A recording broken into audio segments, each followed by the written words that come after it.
আসসালামু আলাইকুম। ন্যাচারাল ভিডিওর পক্ষ থেকে সবাইকে জানাই আন্তরিক শুভেচ্ছা ও অভিনন্দন। আমি দেখবেন প্রায় সময় ফুলের ভিডিও, বিভিন্ন সবজি ফুলের ভিডিও বা সবজির গাছের ভিডিও আমি ছাড়তে থাকি, বা ভেজিটেবলসের বেশিরভাগ ভিডিও আমি এই ধরনের ছাড়ি, মানে আমার চ্যানেলে আপলোড দিয়ে থাকি। আজকে আমি যে ভিডিওটা করতেছি, আমাদের বাংলাদেশে শীতকাল চলতেছে বর্তমানে। এখন আমাদের বাংলাদেশে প্রচুর পরিমাণ সবজি চাষ হয়। সব থেকে বেশি সবজি পাওয়া যায় আমাদের বাংলাদেশে শীতকালীন। আর তার মধ্যে আমাদের মনে করেন যে একটা অতিরিক্ত পরিমাণ একটা চাষ হয়, সেটা হলো মরিচ।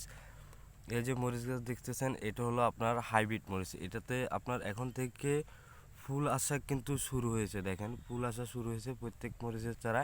এখানে আমি অনেকগুলা মরিচের চারা দেখতেছেন।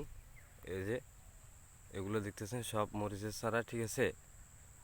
এগুলা আপনার সিরিয়াল বাই সিরিয়াল, আপনার অন্ততপক্ষে একটা 1 ফুটের মাথায়, একটা চারা গাছ থেকে আরেকটা চারা গাছ কিন্তু 1 ফুটের মাথায় রোপণ করা হয়েছে। আর এদিক থেকে সারি হচ্ছে আপনার প্রায় 3 ফুটের কাছাকাছি। দেখেন, আমি আপনাদেরকে ভালো করে দেখাই। এদিক থেকে সারিটা হচ্ছে 3 ফুটের কাছাকাছি। যারা মরিচ রোপণ করেন বা করতে চান, ঠিক আছে, আপনি একটা মরিচ গাছ আবার টবেও লাগাতে পারবেন। টবে লাগাইলে দেখা যায় কি আপনার অনেক সুবিধা, যাদের জমি নাই বা বাসার ছাদ আছে, ছাদে কিন্তু আপনি টবে কিন্তু লাগাইতে পারেন, বুঝছেন। তাহলে আপনার অন্ততপক্ষে খাওয়ার মরিচ হয়ে যাবে। একটা মরিচ গাছ থেকে অনেক মরিচ হয়।